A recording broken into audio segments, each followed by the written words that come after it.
Hi, my name is Sarah Ochoa, and for my Unit 3 activity, I wanted to focus on bail reform. So, to start off, what is bail? Bail is one of the first processes that we take when being entered into the system after being detained or arrested. Bail is a contract that guarantees that the defendant or person that was detained will return for the set date to go to court. Now, this does vary from jurisdictions and on the crime being committed. For example, if you did not stop at the stop sign versus you killed your next door neighbor, that varies on the crime. There are also different types of bails.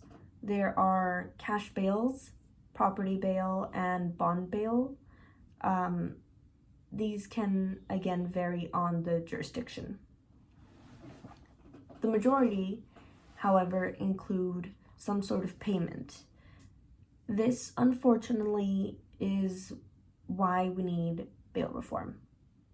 Because of the payments, this is a disadvantage for those that cannot afford the bail. Most of these people are minorities that cannot pay the bail bond. Most of these are lower income individuals that unfortunately have to make the decision of whether they should put their whole life savings on the line just to get out, or sit down and wait for their court date to come up. According to one of the articles that I looked at, Boosting Bail Reform, a total of 450,000 people in 2017 were unable to pay the bail bond simply because they couldn't afford it. And according to the Last Week Tonight show, this was the equivalent of 40% of the people in jail. Now, that's most of the people in jail. That's nearly half of the people that are in jail simply because they couldn't afford the payment. And sadly, this would mean that those who are in jail are more likely to have a higher sentence than those who were able to pay off the bail bond set. Now, this does not seem fair in a system that is all about justice and wanting to bring peace to the public. So, in the article they proposed that we should, instead of making payments, we should analyze the crime committed and the person who committed the crime and look at the risk. What is the risk being taken? They called it risk management.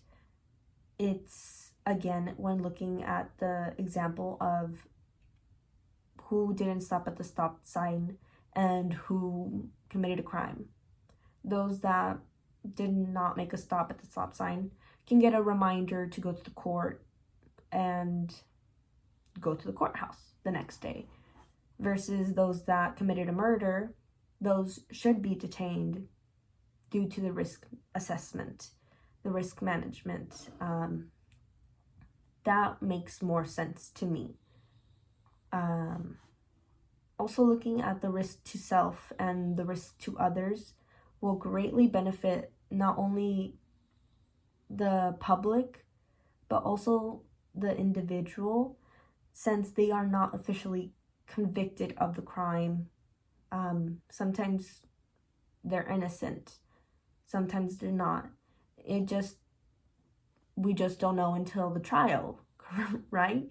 So it doesn't make sense for innocent people or for people that committed a crime they did not intend to commit to make a serious life choice to spend all their money or possibly face jail, prison time for life, for not being able to make the payment.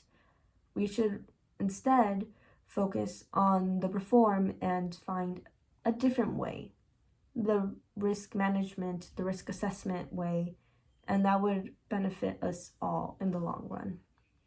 Thank you.